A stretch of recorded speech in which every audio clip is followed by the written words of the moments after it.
welcome to Inside of New England's Therapeutic Talk. Please like, subscribe, and comment below. Hello, you are watching Inside of New England's Therapeutic Talk. I am Candace, and today I am going to do my second story time on this channel. Story time is a time where I'm going to share different stories, true stories that I have encountered. Most of them will probably be around racism, and I hope you guys enjoy this story. If you are new to this channel, please subscribe. I'll just quickly reintroduce myself. I am Candace. I'm a licensed professional counselor. I have a practice called Inside of New England, LLC, and it is in Connecticut. So today's story is, my second story is a true story of racism. So this story takes place when I was around 20, maybe 21.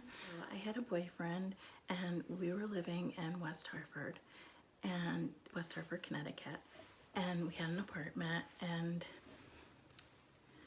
what used to happen a lot, so he was black, and he was black and he had dreads. So I think probably this is what triggered things. And let me just give you a little background on him. He's a very kind, like one of the kindest people that anybody would ever meet in their life. He wouldn't even kill a fly. If there was a fly in the apartment, he would, oh, let the fly live. The fly needs to have a life, right? Just a gentle soul, wouldn't hurt anybody, would never argue with anybody, but just a nice person. So every day, just about every day, when he went out of the parking lot to go to work or whatever, like if we were just going out and just going for a little ride, going to the store, we would constantly be getting pulled over by the police. And it kind of bothered me. Like, this is ridiculous. Like, they're pulling you over every single day, But he used to just make jokes about it, like it's funny. Actually, he was starting to make friends with a lot of the police because it was like every single day. Like, oh, they just want to say hi to me.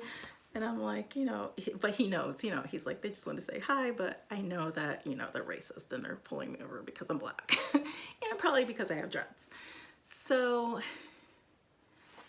that, as if that's not disturbing enough that you're constantly getting pulled over by the police every single day, because that's what racial profiling is.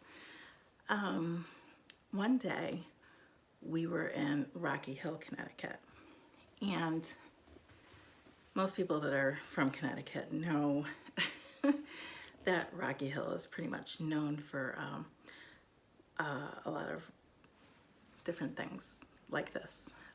So anyways, we're in Rocky Hill and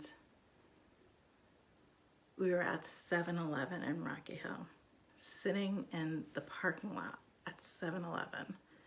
It was nighttime. I think it was like, maybe like 8 o'clock or something like that. I think we went in and got something, and then we were just sitting there and we were getting ready to, leave because we worked in the area. So we're getting ready to leave, and a police officer, we're sitting there. The police officer comes over and he's like, "Can I have your license and registration?" And I'm like, we're not driving, so obviously we're not speeding, we're not, going anywhere. So this is a little ridiculous that we're getting pulled over when we're sitting in a parking lot where we just purchased things. So, we just complied, and as if that's not weird enough that we're actually even being asked for this information in a parking lot, he proceeds to ask me, after he checks everything out, he comes back and he proceeds to ask me if I'm okay. am I safe? Do I feel like I'm in danger or anything like this? So I just looked at him like, I'm fine, you know? So I just thought it disturbed me. So after the whole thing was over and we drove along, I was just thinking to myself, like, why is he asking me if I'm okay? You know, here it is, I'm with a guy who won't even hurt a fly and who's constantly getting pulled over by you guys every single day and has the most uproar, still respects you guys and laughs and jokes with you about it and is a kind soul. You're asking me if I'm okay. So my thoughts, you know, get deeper with this, right? It's like, why is he asking me if I'm okay? Is it because I'm with someone who's black, who has dreads, like maybe I might be in danger, he should check? Is it because I have a lighter tone of skin? So maybe there's something going on here, like he needs to check and make sure if I'm safe. So I just really thought that that was disturbing. And I hope everybody that's hearing this thinks that it's a little bit disturbing, that like it made me think of back in the olden days, right? When, you know, there was a lot of that going on, right? But then it just brings you to the reality that that's every day and that's now today still. And there's constantly racial profiling is real. It's constantly happening. There are people getting pulled over on their way to work for no reason at all. And I guess the takeaway is that's harassment. And everybody's not going to be as patient as this guy was, right? They're not going to be able to just laugh it off every single day of their life. You know, at some point, people may have a breaking point if they're going to constantly be harassed like that. And is it their right to have like some kind of a break? My opinion is that that police officers have already been through their training. So this whole, I don't want to get too deep into this because this is just a story time, but a part of the takeaway with the story is that police officers are trained. They've been getting trained for many years. There's people who work in other positions, not just police officers, because I'm not against having police that serve and protect me. And I can tell many stories of, actually really friendly stories of the police. Shout out to you guys.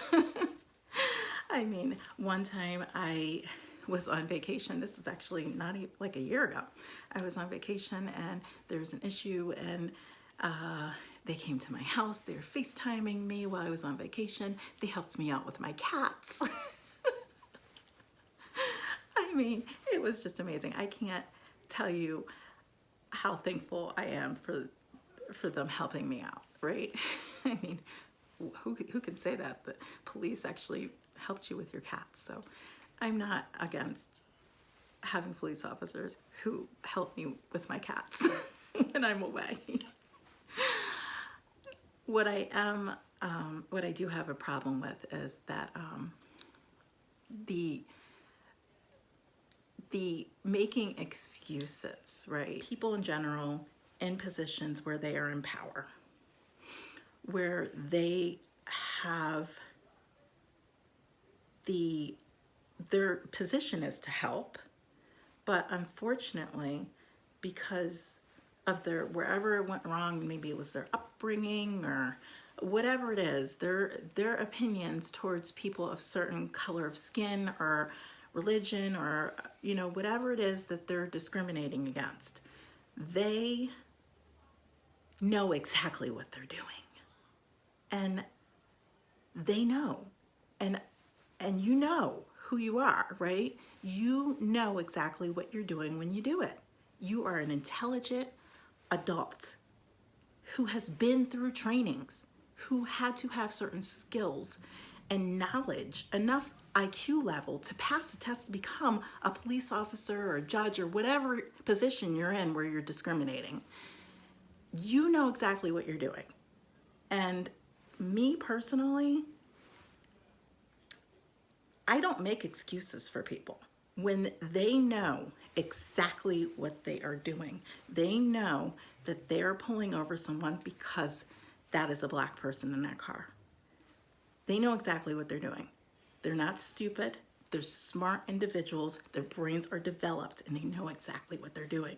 I think that making excuses and saying that we need more trainings just isn't good enough anymore. We're in the year 2020, and I'm telling you a story that should be something that somebody said from back in the day. But this was just a couple of decades ago when this happened, and it's happening every day. And someone just died recently because they were sitting in their car in a parking lot where it was parked, I believe, right? The car was parked at the Wendy's or whatever that story. I mean, this is happening. I've heard other stories from people where they were parked in their car and they were asked why they're parked. I mean, why is that happening? Why is it that a black person can't park their car after purchasing something in a 7-Eleven without getting harassed by the police? And then you have to think in the back of your head, it's like when they come over, am I going to live or die out of this situation? Like, what's going to happen? You know, I'm a girl, like it is very scary. It's like, I'm a girl, am I going to get raped? Am I going to get assaulted here? Like, what's going to happen? You know? So it's very scary.